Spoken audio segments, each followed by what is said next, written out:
Hello. Tonight, we will journey back to a time when a sword was not just a weapon, but also a fate hanging over the necks of others, and even over your own. You are neither an official, nor a rebel, nor a wandering vagabond. Strangely, you are the one chosen, or rather compelled, to wield a sword longer than your arm.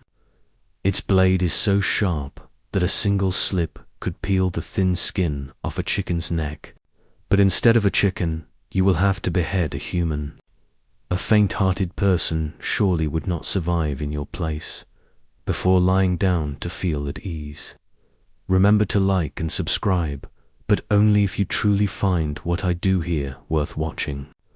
Leave a comment telling me where you are listening and what time it is. Now, dim the lights, turn on a fan for a soft background hum, and let's drift into tonight's journey. You will never forget that day.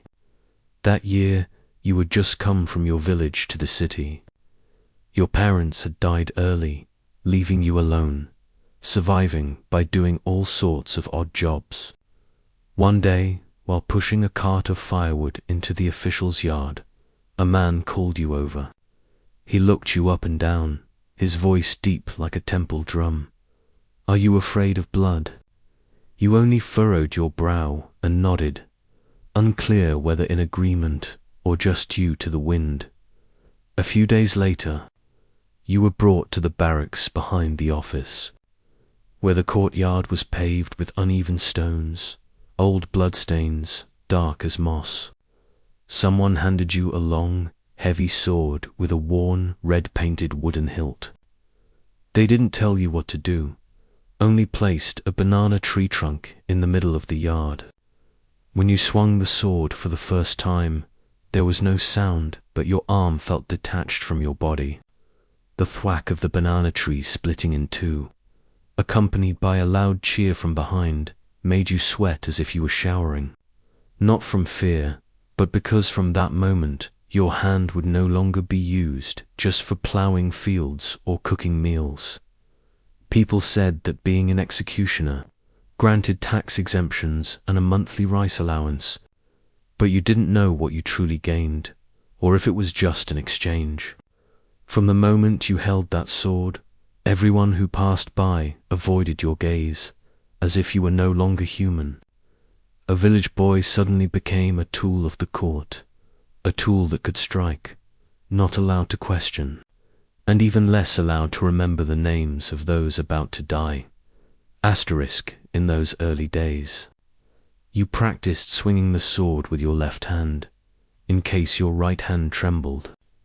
You learned to breathe evenly so your heartbeat wouldn't race while standing behind a kneeling man. You quickly realized that if your strike wasn't decisive, you wouldn't just kill another person, you could also destroy yourself, guilty of dishonoring the royal command. That night, you couldn't sleep. The sound of the sword echoed in your mind, like a dry, shrieking hiss across the neck of someone you had never met. Later, researchers claimed that executioners in the Lei dynasty were not volunteers, but were forcibly recruited from commoners, mostly pardoned criminals or the homeless. Yet other accounts suggest it was a selective position, requiring examinations and strict supervision by judicial officials. Either way, with cracked hands and a heart still racing, you could not turn back. Soon, the first neck would kneel before you. Just a few weeks after the banana tree lesson, the order from the prefect arrived. Execution would be at the public square on the 8th day hour of the dragon. The condemned was a middle-aged man accused of lèse-majesté, insulting the king. You did not know what he had said, and no one dared repeat it. Under Hunjasi law, this crime merited decapitation at the lightest. Other cases even required punishment of the offender's family. You lived during the early Lei dynasty, a time when the country had just emerged from warfare, the people still uneasy, and King Lathan Tang enforcing strict discipline. The law was like a double-edged sword, one side fair, the other merciless. Officials feared losing their posts. Commoners feared being falsely accused. One careless word could bring ruin. You listened to the magistrate lecture on governance, observed soldiers practicing binding people to stakes, but your eyes followed the rising sun. The hour of the dragon meant sunlight pierced the execution ground, glinting off the stone like a mirror so no one could claim executions occurred in the shadows. You stepped onto the square, sword honed the night before. The crowd pressed from the road's end to the city gate. Children were hoisted onto shoulders for their first view. People whispered that executions were more frequent this year. Perhaps because the court needed examples, turning any reason into justification. An old man under a persimmon tree murmured as you passed, "Child, don't let blood cloud your eyes. Human blood bears heavier karma than pigs." You said nothing, but his words dropped like a pebble into water, stirring something inside. Just as rumors from other cities claimed, many retired executioners said that every time it rained, the sound of the drum from the execution ground haunted their minds. When the condemned knelt, the magistrate pronounced the sentence in a hollow voice, soldiers announcing it to the crowd. Silence fell. You gripped the sword with both hands, eyes fixed on the neck before you'll like any other neck, yet today it was your first strike. People whispered that he had been a teacher, once drunk and disrespectful to the king, now paying with his life. Others claimed he was falsely accused for meddling in an official's records. No one dared speak the truth. You inhaled deeply and swung the sword. No one told you that the blood would spurt along the carotid like scalding water, or that the victim's eyes would remain open for a moment, as if asking, "Why me?" Your arm still trembled as you covered the body with a cloth for the soldiers to carry away. The crowd slowly dispersed. Children cried while staring at you, as if you were a demon from an old tale. You said nothing, staggering home. You sat under the wooden veranda beside a murky water basin. Having just washed the sword, the midday sun evaporated the droplets on your hands like smoke. Yet no matter how many times you washed, the metallic scent clung to your fingertips, the smell of a life that had left the world just moments ago. From that day on, you studied the crimes punishable by execution, not because you wished to kill, but to prepare your mind for what might come. Crimes punishable by beheading, the Hon-GC code stated clearly: anyone who killed their parents, betrayed the nation, forged royal decrees, burned temples, committed incest, or slept with family members could face execution by beheading. There were also strange offenses like stealing horses from the imperial stables or carelessly insulting a temple that could bring the same fate. One day, you read a judgment against Pham Phan Thi, a fisherman who, in a drunken state, loudly declared that the king was no better than his ancestors. The courts originally proposed Linky death by 1,000 cuts, but the sentence was reduced to simple beheading. That was considered leniency. You began to fear this very word. In those times, mercy sometimes meant one clean stroke of the blade instead of 1,000. You also learned of secret executions carried out inside the prison. No drums, no crowd, just a few guards, a sword, and silence. The people called it the silent beheading. Once, you asked an old official why some criminals were executed in public while others were killed quietly. Stroking his beard, he said, "Some crimes require blood to warn the people. Others only require that a person disappear." The coldness of that answer stayed with you. Rumors spread that certain officials even fabricated charges to satisfy the court. They would seize scapegoats, those with no family, no power, or already tainted reputations. Modern scholars still debate whether this truly happened, as no official records confirm it, but folk legends speak otherwise. You, the executioner, only heard the whispers. You could do nothing. You were not a judge, not an investigator. You were merely the final link in the chain of justice. A link with a blade, not a balance scale.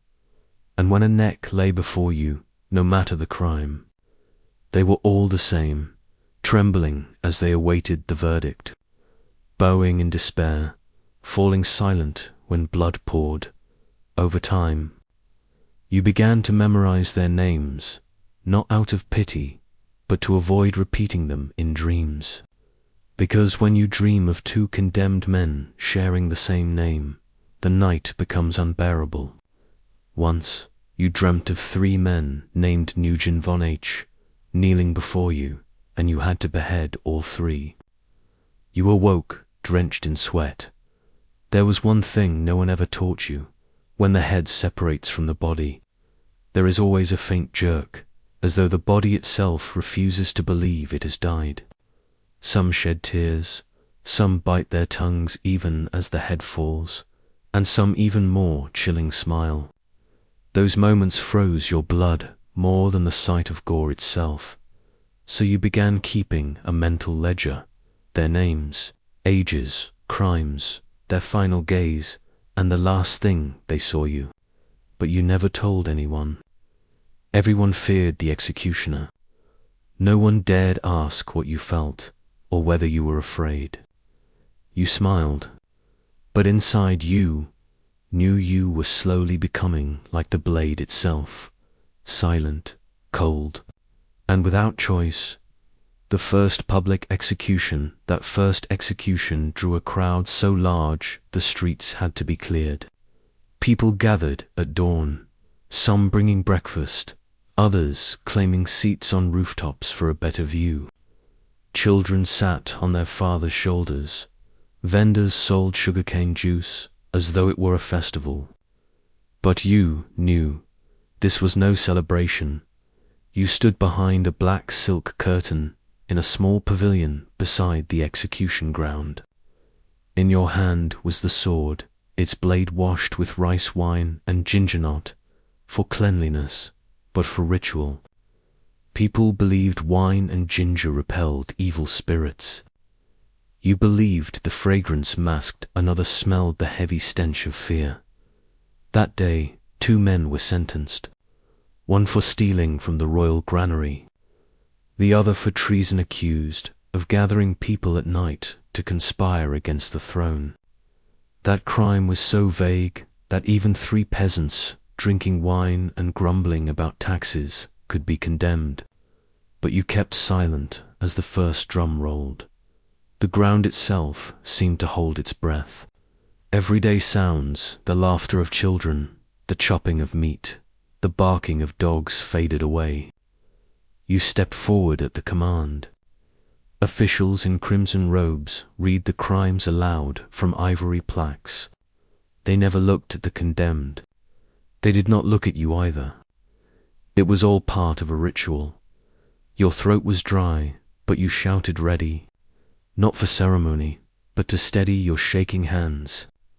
You raised the blade, and in a blink, the first strike fell. The sound was like splitting old wood. The man made no sound. His body fell cleanly, blood spraying across the cloth. Guards quickly covered the corpse and dragged it away. The second prisoner resisted.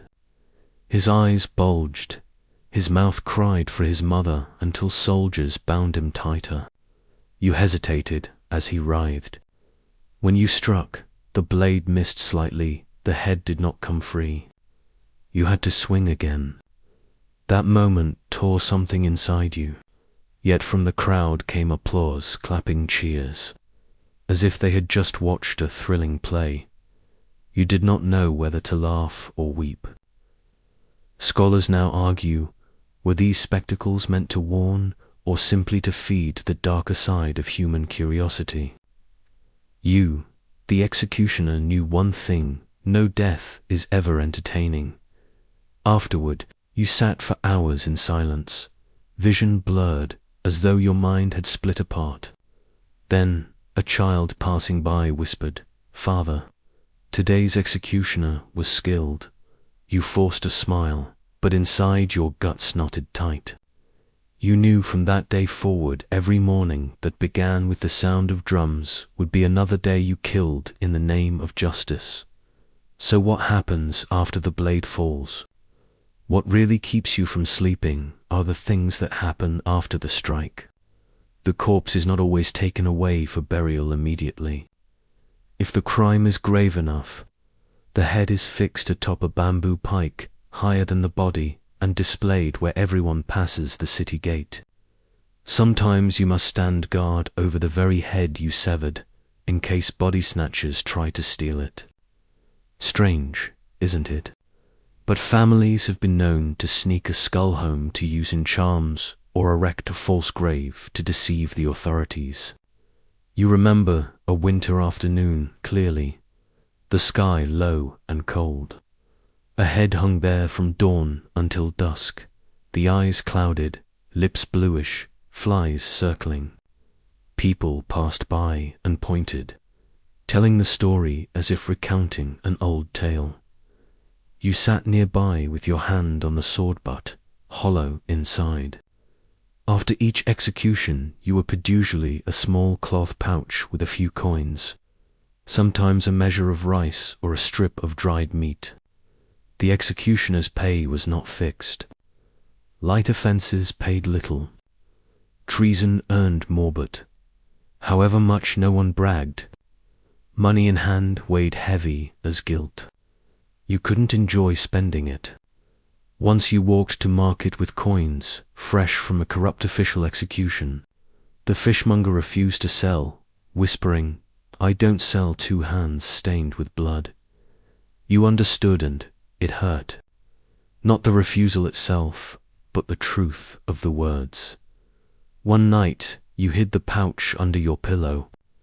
Your cat, which usually slept in the room, prowled and wailed, running circles round where you lay.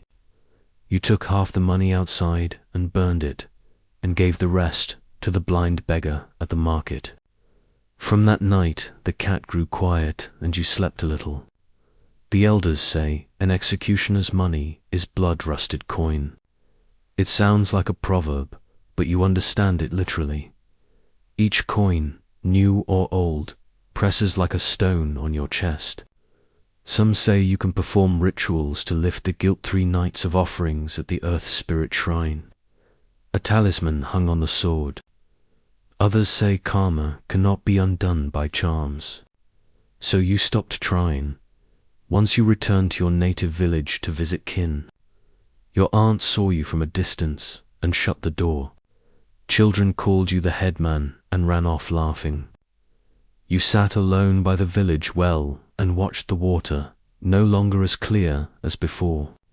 Everywhere you walked, water seemed to change color. Some Larura records mention the court rewarding skillful executioners, those who struck cleanly, without error or excessive bloodshed, but there are no records of retirement or honors. Executioners are only remembered at the moment of killing, then disappear from the books like a passing shadow. You began to understand, this job has no tomorrow, no career like civil or military officials. Nobody crowns you a grand executioner. Nobody holds a funeral for you. Make one mistake and you might switch places with the condemned. People said that after enough heads are struck, the executioner's soul fragments into 100 pieces. You cannot tell if that is true, but you feel yourself thinning day by day, not flesh, but the inside of you, as if someone is peeling off your inner life with a knife and spreading it to dry in the yard. As night deepens, you hear the breath of the dead mixed into the wind more clearly. You would be surprised to learn that the profession that makes others recoil cannot reliably sustain a decent living. Even though you execute on behalf of the court, you have no steady salary.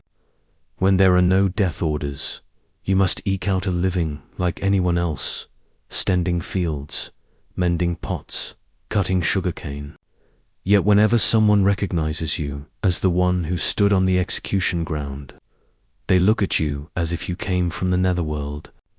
Once at the early market, you carried a basket of knives to buy some dried shrimp.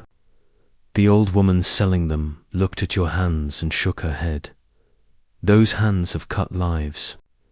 Since you came, my sales have fallen a year. You left without a word, but on the way home you wondered, if your hands kill by royal command, who then is truly guilty? You try to live quietly, avoiding the market, the village hall, even festivals. The small village lane falls silent whenever you pass. People neither curse nor chase you away, but their silence hurts more than any insult. Nights leave you alone with a flickering oil lamp and the shadow it throws on the wall. Sometimes the shadow sits, sometimes it kneels, sometimes it raises a hand in plea. You strain to see, knowing its imagination, yet you dare not stare. One night, an old village shaman, one who rarely left his hut, came to your door. He entered without a word and took from his sleeve a pinch of ash mixed with rice. He walked around your house and said, "Each dead person is a thread. You're wearing too many threads." You laughed hollowly. "I only follow orders," he answered as softly as the wind. "Orders may be the blade, but whether the heart consents is another matter."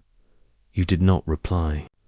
From that night on, you lit a stick of incense every evening, not to worship or pray, but to let the sharp smoke ease the uninvited images. Years later, you learned of an odd tale. Another executioner in the Essen-Nam region died, and no one dared bury him for fear of his ghost. In the end, a beggar whom the executioner had once spared agreed to perform the funeral rites. People called that karma repaid as favor. You kept the story whether you would be so lucky.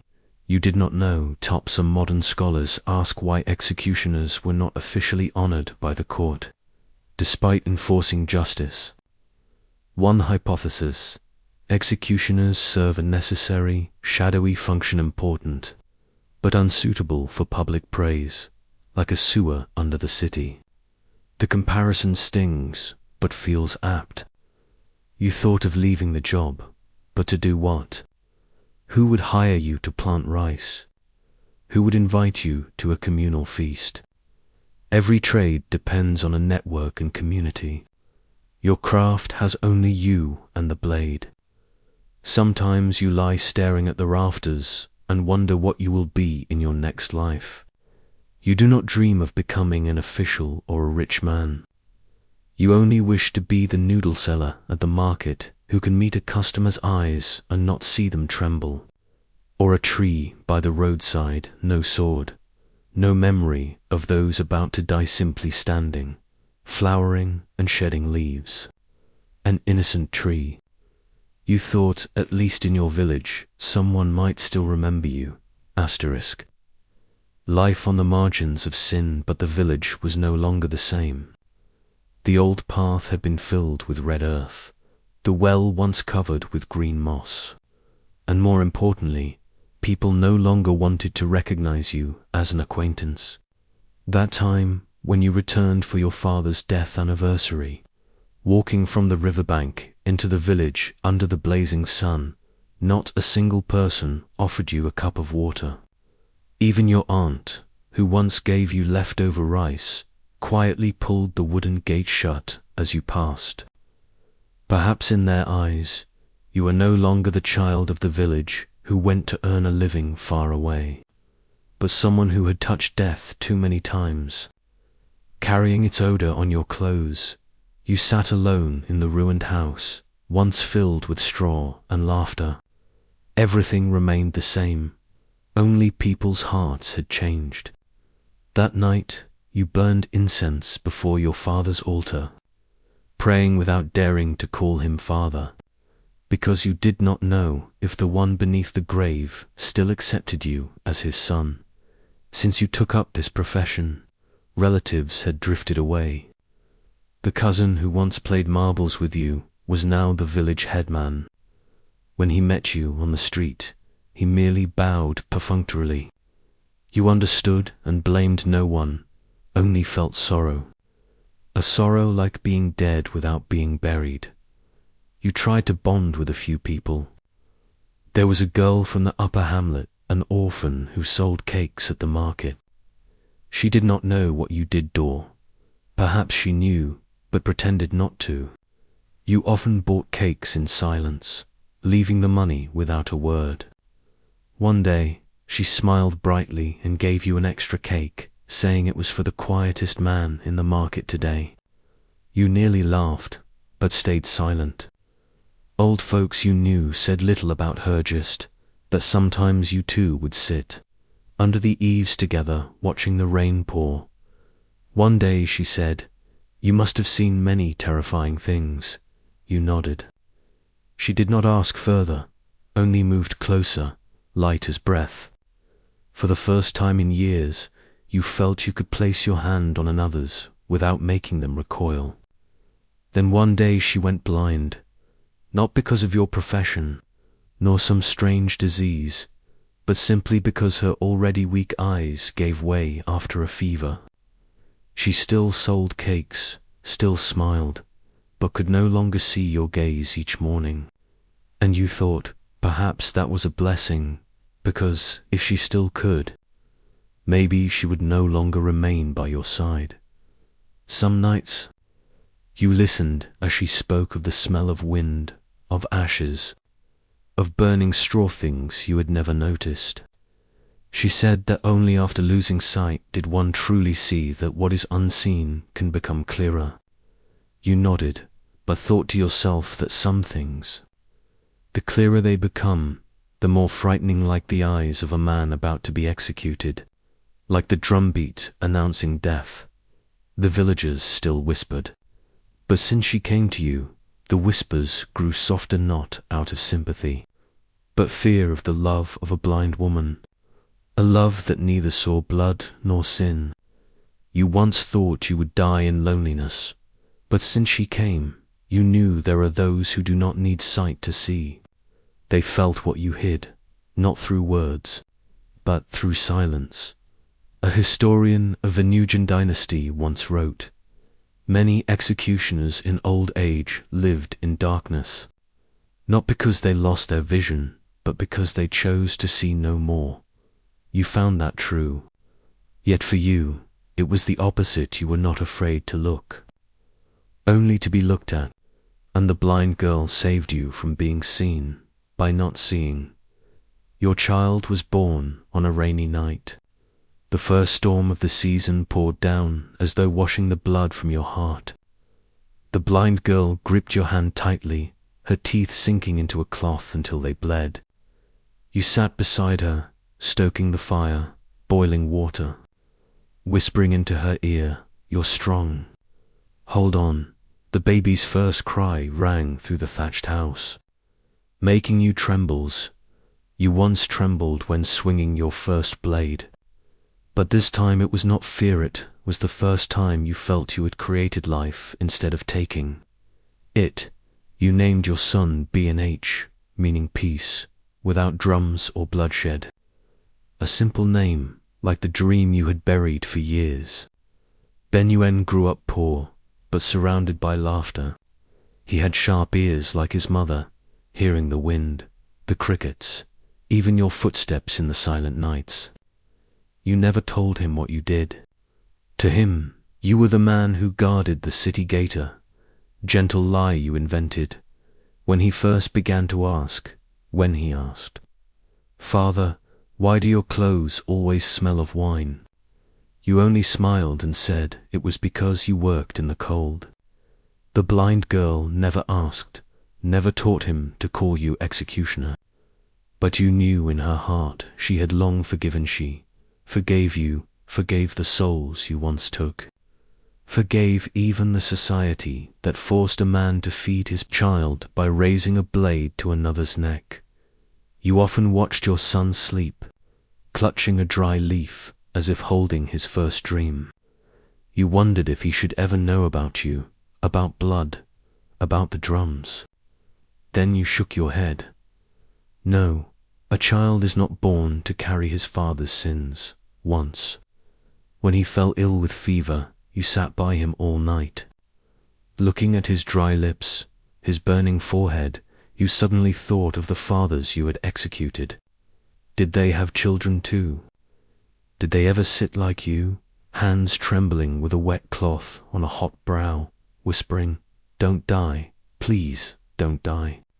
You had never cried at an execution, but that night you wept. Your tears fell on your son's hand, salty as blood, hot as a fresh blade. He stirred and whispered, "Father," and you clutched him as though letting go would make everything vanish. Some say an executioner has no heart, that he kills so often he no longer feels. But you felt more pain than anyone else, because you had no right to grieve before others.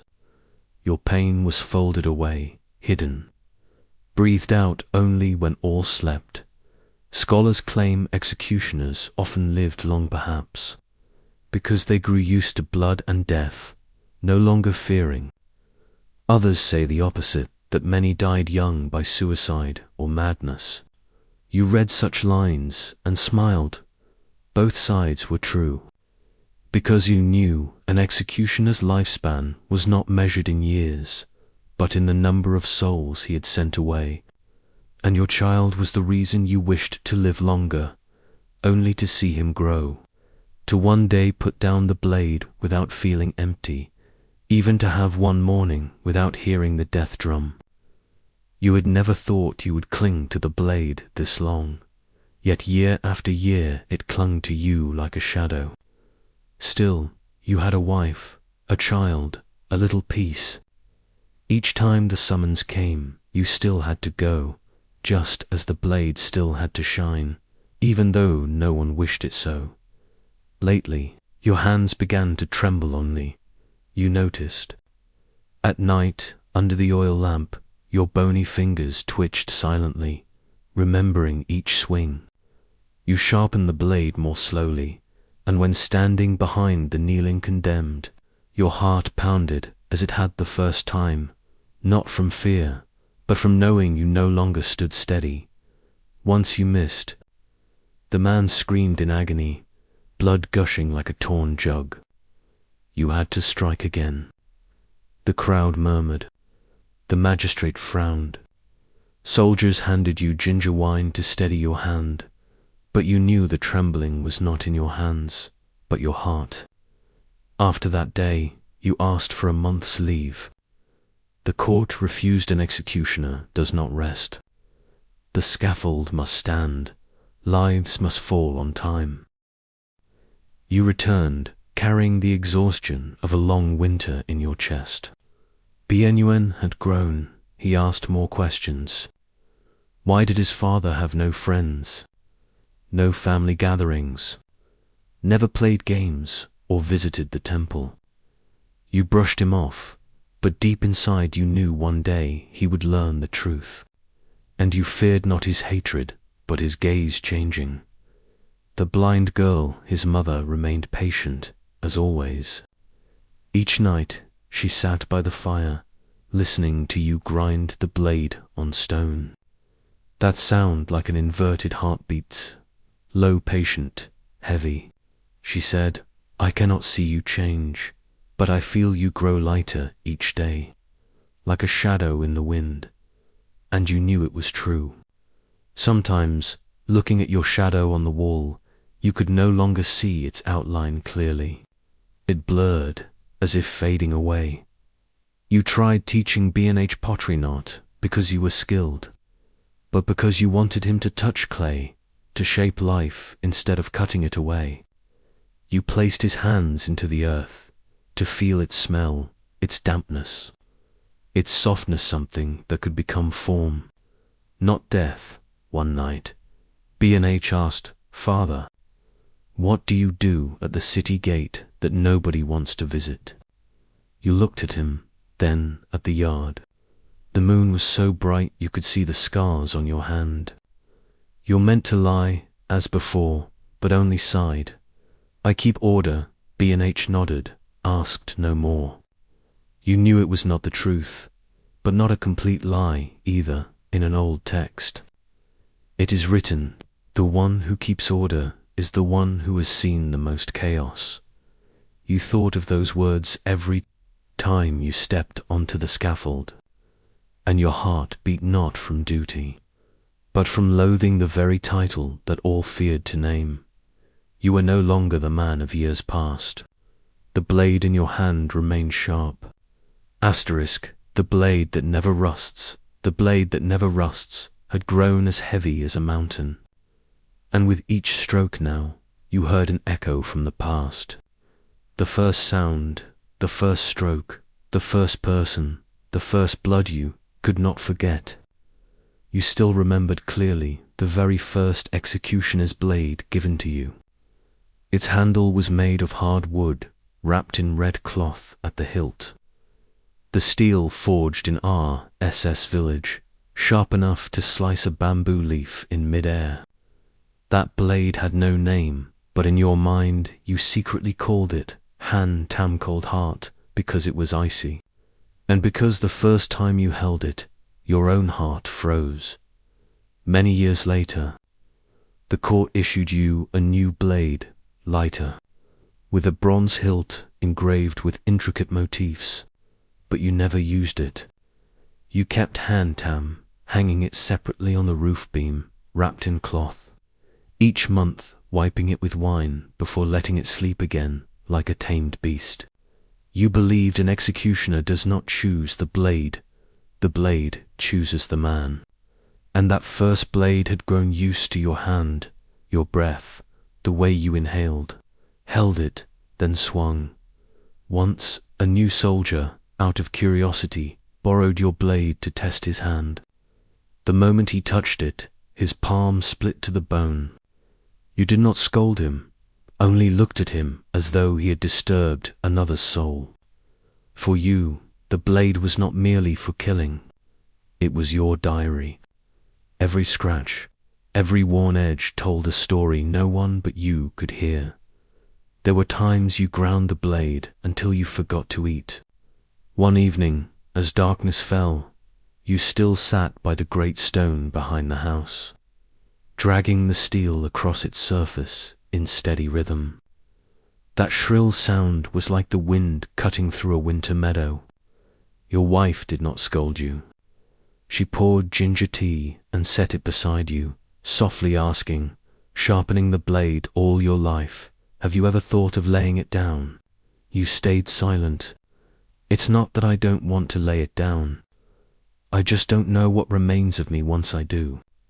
Others may wash their hands of the sword, but the executioner has no such honor. No one passes the blade to a son. No one engraves your name on stone. You live like a shadow, existing between the currents of power and fear, only to vanish like smoke once. You tried hiding the blade in either cleaning nor touching it for months, thinking you had forgotten it. But that night you dreamed of your own neck pressed to the scaffold, drums pounding, someone raising Hàn Tâm above you. You woke with the cry of wild roosters in the fields. Shaking, you lit incense, unwrapped the blade, gently wiped the steel, whispering to it as though soothing an angry child, "I am still here." The old saying went, "The blade has no spirit, only its wielder does." But you thought the opposite. You did not believe steel was lifeless. Each time it fell upon a neck, it carried away a fragment of a soul, and so, the more you swung, the heavier it grew. Not heavy with dried blood, but heavy with memory. Historical records from the Lei dynasty never mention the name of an executioner in their judgments. That name was unworthy of record. Yet you believed that if someone were to unearth the graves of those who once wielded the blade, they would find, buried in the soil, a weapon still shining, though the man had long turned to dust. You did not wish to be remembered. You only hoped one day someone might pass by the corner of the house where you once lived, lift the faded cloth, touch the hilt, and feel the silence that had once dwelled there. No words, no screams, just a shard of metal that once knew how to weep. You often wondered, if you were ever freed from the burden of the blade, what would you do? But as time passed, you realized you no longer knew how to do anything else.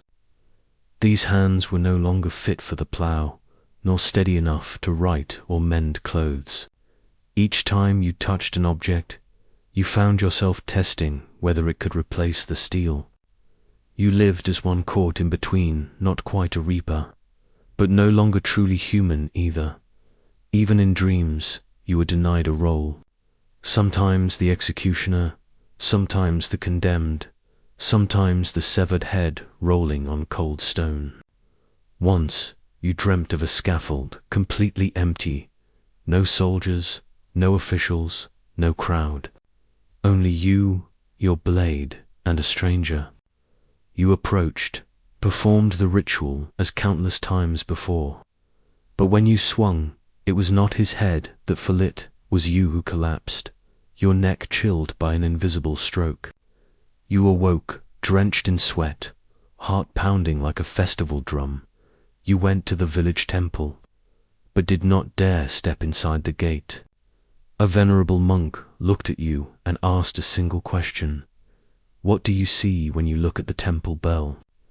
You answered truthfully, I see a head hanging upside down. He said nothing more, nor did he let you enter. Soon you began to notice strange signs around your house. The banana tree in the yard withered despite steady rains. The cat refused to sleep in the kitchen. Once, the oil lamp flared wildly, then died without a breeze. The blind woman only said softly, We've lingered too close to the gates of the underworld. My love, you knew she was right. You had walked the line between the living and the dead so often. You no longer knew on which side you stood. Eventually, the dreams stopped. You saw nothing. But that nothingness was more terrifying than visions, for it was blankness, emptiness, a silent death. People thought executioners were cold-blooded, fearless, unshaken.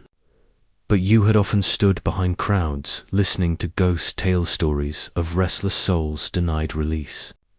And every tale made your back crawl with icy recognition.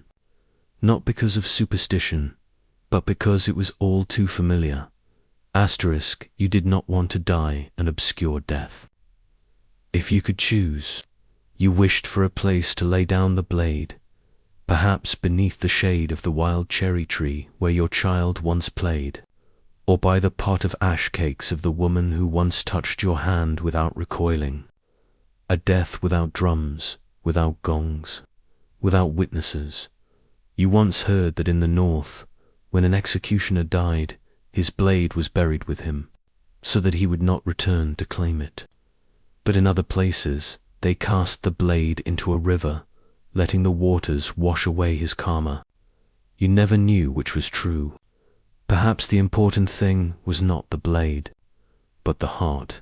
A modern scholar once wrote, The cost of enforcing justice through blood is the silent corruption of the soul.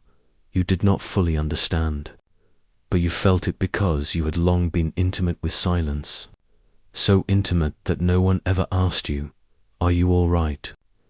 You never told anyone the truth, that on certain nights you heard a voice calling your name, neither male nor female, neither young nor old, soft as wind, yet clinging like a snake across your throat.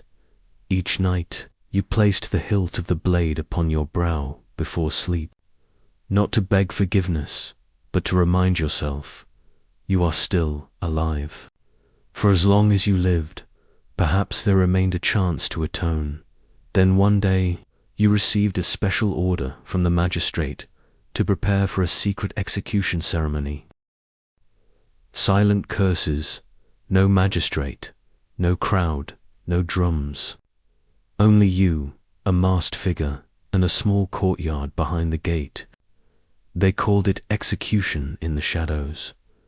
Who was to be executed? You were not allowed to know, only hearing the trembling voice as he knelt. I am innocent. But those words slipped like wind through leaves. You had heard them many times before. The one executed that day neither screamed nor begged. He breathed evenly, as if ready.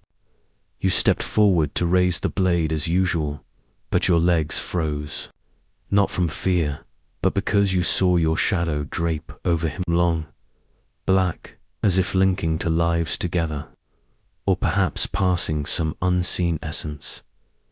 You struck once, cleanly, then turned away quickly, but this time felt different. You did not clean the sword immediately. You sat on the cold stone steps, staring at the sky, mouth dry as paper. The blade in your hand was heavier than ever, and you had to set it down. That night, you secretly returned to the execution site, carrying a bowl of plain porridge and 3 incense sticks. No one taught you this. You only thought that if the man were truly innocent, at least he deserved a silent apology. The next morning, guards discovered the 3 incense sticks unevenly placed on the ground. The magistrate was furious, suspecting villagers had trespassed to perform rites, insulting his authority. They investigated, questioned, but no one knew. You remained silent, not out of fear, but because who would believe an executioner could cry? From that day, you began recording names, not full names, only the sounds you remembered. Some long, some short, some just sobs. You called it your wind ledger, for you knew those who had departed left only a trace of breath drifting in the wind. You told no one of this book. Hidden in a wooden chest, at the bottom lay straw and a fragment of tile from the old execution ground. You thought that if one day you died, someone might open it, perhaps not understand, but perhaps they would read a few names and remember someone was executed, and someone remembered in the neighboring village. Another executioner, older than you by a cycle, retired, and became a monk, but no temple would admit him. Eventually, he built a small shrine at the forest's edge, surviving on wild greens and well water. Locals called him the sword-cleansing master. You once sat opposite him in silence, nodding, and he said, "This karma can only be stored, never undone." You understood. From then on, you no longer tried to forget. You chose to live with your memories, as you would with an old woman recounting stories. You neither argued nor avoided, only listened. A modern scholar recorded that in the early La Dynasty, some executioners left behind notes, later destroyed for being ominous. No one knew what they wrote, perhaps crimes, perhaps confessions. You thought if your ledger were burned too, it would be fine. But if someone read it, let them not laugh. Within those names lay a lifetime of an executioner who dared not cry aloud, and a whole sky of wind whose names you still called.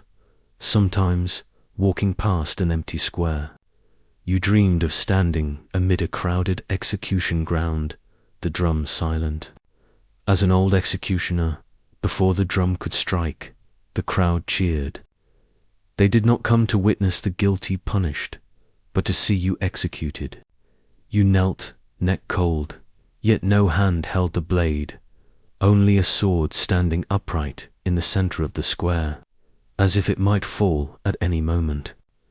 You woke with a start, sweat soaking the mat, the wind whistling through the thatched roof, scratching lightly at the window like someone clawing at the gate. You sat up, wiped your brow, and by reflex, touched the hilt of your sword, cold, yet familiar. From that moment, you began hearing footsteps when no one was there. The drumbeat in your chest, even when no execution was ordered. Once, while cleaning the blade, you heard someone call your name in your own voice, clear, firm, and short. You told no one. Perhaps they would call you mad. But you were not mad. You only heard more than others. You began secretly visiting temples, not to pray for wealth, not to beg for mercy, but just to sit in silence. One day, you placed 3 incense sticks on the altar of a deceased military officer who had once struck down enemies without blinking. You wondered, is killing in war different from killing in peace? You had read an ancient record. A strike to the neck scatters 3 souls and 7 spirits. A mistrike leaves a spirit lingering near the execution block. You sat by the stone where you once mistruck. Silent, rumors began to whisper about you. Some said you were haunted. Others said vengeful spirits sought your life. One afternoon, a child ran past and shouted, "He kills without the need to aim." Just by looking, you felt no anger, only sadness. The shadow you had cast on the ground at dusk no longer appeared distinct, it was faint. Like smoke, like diluted ink, as if you were slowly disappearing. The blind woman, the only one who remained unchanged, still held your hand each night. Once she said, "You have grown lighter." You asked if it was because you had lost weight. She shook her head. "No, the heaviest part is leaving you on its own." You wanted to believe it, but each night you dreamed. You dreamt of kneeling behind yourself, another you holding the sword, silently waiting for the signal. When the drum sounded, you did not know who you were. Once you tried to draw the faces of those you had executed, yet each completed face looked the same, eyes wide, mouth slightly open, and it was your own face. A scholar once wrote, "The one who kills many will see only one face in the end, his own." You did not know when he lived, but you believed him. You let your hair grow long, hiding the face you no longer wished to see, not for fear of others, but for fear of yourself in the mirror. Afraid that one day the mirror would no longer show you, only the sword staring back. Asterisk, you dared not look closely. You only heard each name called out like a reverse, bell striking not to awaken, but to kill a little more of you each time. The drums pounded as you stepped forward, hand gripping the cold hilt. The blade had never felt as heavy as it did today. The first stroke was clean, felt nothing. By the second, your shoulder jolted, sweat stung your eyes. By the 5th, your wrist went numb. By the 7th, a ringing filled your ears. By the 9th, you felt yourself floating outside your body, as though another hand was guiding the sword in your stead. Then, at the 12th, you faltered. The man screamed. The square froze. The magistrate's eyes flicked toward you. You nodded, then struck again. This time it ended. But the 13th was a child, no tears. No trembling, only the words, "My mother is innocent." You clenched your teeth, whispered a prayer, and did what was demanded of you. When it was over, the sun was high, and your eyes could no longer see clearly. Your right hand was stiff as wood. You sank to your knees, not from weariness, but because your legs could no longer hold you. The crowd murmured. Some fainted, some left in silence. Yet the sentence was fulfilled. That night you did not return home. Instead, you wandered to an empty field where no one came, sat with your back against a post, the sword resting in your arms, your face tilted to the sky. You asked yourself, was it enough? How many heads must fall before a single life is redeemed? No one answered. Years later, you no longer remembered each face, only the number. A number small to the court, but immense to the blade, and far too many for a single human soul. In your old ledger you scribbled a final note. That day, the wind did not rise, but within me raged a storm unseen. The chronicles recorded the crime, the traitors, the sentence, but not your name. No one ever asked if the executioner had grown weary. No one asked if you were still human. You grew old in a small house by the forest. No one called you executioner anymore. The village children did not know who you were. They simply called you the silent old man. The blind woman's hair had turned silver, yet she still sat by the porch weaving baskets from hemp. Your son, born of a dream of peace, was now a grown man, far away, shaping clay into vessels. No swords, no blood. You were content. The cold steel blade was long buried beneath your floor, wrapped and forgotten. No longer sharpened, no longer carried. For years it heard no drums, saw no kneeling bodies. You believed it, too, had grown weary. One night you lit a single stick of incense and whispered softly, "Rest now," and from then on, you did. You heard the crickets instead of drums, the wind instead of screams. Sometimes a cat scratched gently at the bamboo doorper, perhaps a greeting from the other world, no longer filled with resentment. You sat by the threshold with a bowl of thin tea, hands trembling, but your heart light as silk in the sun. You no longer felt the need for redemption. No one came knocking. No one claimed your soul.